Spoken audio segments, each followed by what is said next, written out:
안녕하세요. 저는 성노가병원 정형외과 전문의 이영석입니다. 오늘은 신의료 기술로 인정받은 자가골수 줄기세포 주사 치료에 대한 모든 것을 논문을 참고해서 알려드리겠습니다.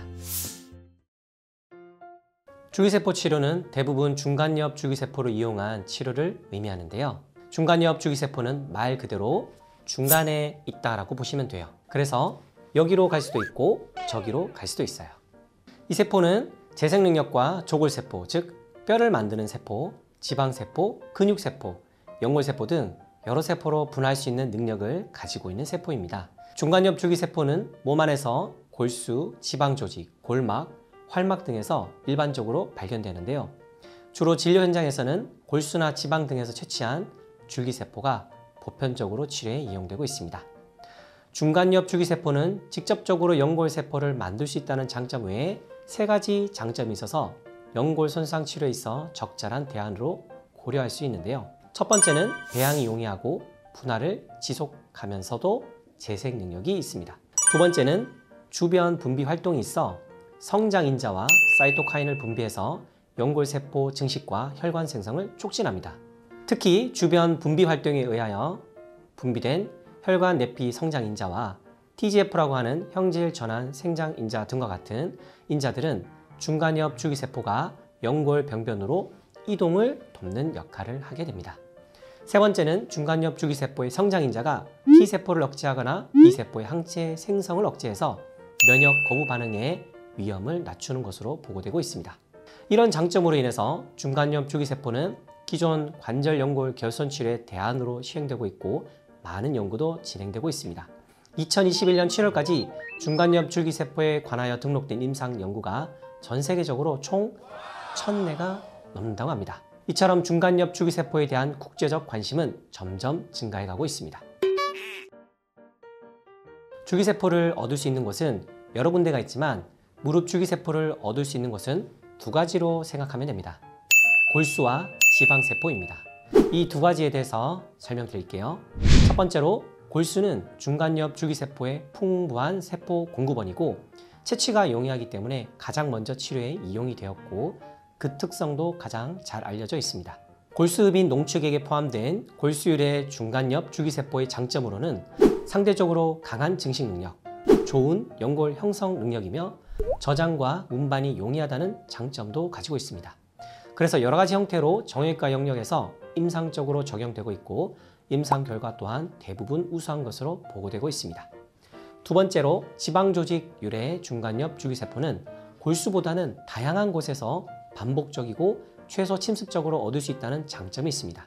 그리고 같은 양을 골수와 지방조직에서 얻었을 때 지방조직이 골수에 비하여 약 500배 정도 더 많은 중간엽 줄기세포를 포함하고 있습니다. 그러나 지방조직 유래의 중간엽 줄기세포와 골수율의 중간엽 줄기세포를 비교한 연구에서는 연골 형성 능력이 골수율의 중간엽 줄기세포보다는 더 좋지 않는 것으로 보고된 바 있습니다. 자가골수 줄기세포 치료는 환자의 골반뼈 중에서도 장골 등에서 골수를 채취하고 채취한 골수 안에서 줄기세포를 얻어 이를 다시 무릎 관절 내에 주입하는 방식인데요. 2023년 7월 11일 보건복지부에서 안정성 및 유효성 평가 결과 신의료 기술로 허가했습니다.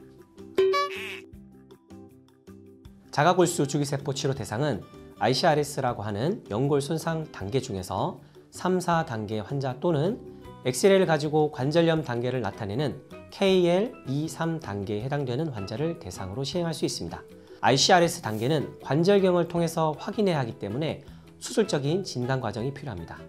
반면 KL 단계는 엑스레이만으로도 판단할 수 있습니다. 자가골수 줄기세포 치료법은 총 3단계로 나눌 수 있습니다. 먼저 환자의 몸에서 자가골수를 채취하는 과정.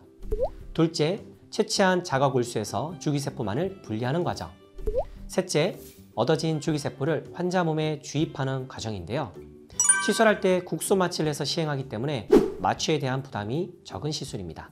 골수를 채취할 때는 장골릉에서 하게 되는데요. 앞쪽 또는 뒤쪽에서 시행하게 됩니다. 뒤쪽은 엎드려서 시행해야 하고 앞쪽은 바로 누워서 시행하게 됩니다. 저는 앞쪽으로 시행하는데요. 환자분이 편안하게 누워서 시술을 받을 수 있어서 좋더라고요. 자, 먼저 환자분이 바로 누운 상태에서 장골릉의 앞쪽을 확인하고 골수를 채취할 부분을 깨끗하게 소독합니다. 그리고 국소 마취를 하게 되는데요. 이때 뼈를 싸고 있는 가장 바깥쪽에 있는 뼈 막까지 국소 마취를 합니다. 그러면 시술할 때 통증 없이 편안하게 시행할 수 있습니다. 그리고 아주 가느다란 골수 흡입용 바늘을 넣습니다. 그렇게 골수 안에 있는 골수혈을 채취하는데요.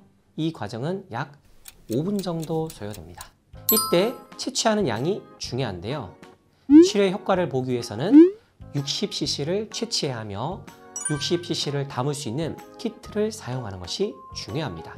그 다음은 줄기세포를 분리하는 과정이 필요한데요. 채취한 골수혈은 사람 피이기 때문에 사람 몸에서 나오는 순간 굳어버립니다. 따라서 골수혈을 채취할 때 주사기 안에 항응고제를 같이 넣어 굳지 않게 준비를 합니다. 채취한 주사기에 담긴 피는 다시 60cc 키트에 옮겨 담게 됩니다. 이후 키트를 원심 분리기 안에 넣고 분당 약 2008회 정도로 10분간 원심 분리합니다. 원심 분리는 빠르게 돌린다는 뜻인데요. 골수혈은 단일 성분이 아니기 때문에 성분의 무게에 따라 층이 나뉘게 되죠. 대표적으로 3개의 층으로 나뉘는데 혈장, 줄기세포인 버피커트, 그리고 적혈고층, 이 3가지입니다. 이 중에서 줄기세포가 함유된 가운데 층만 분리해서 사용하는 것이죠.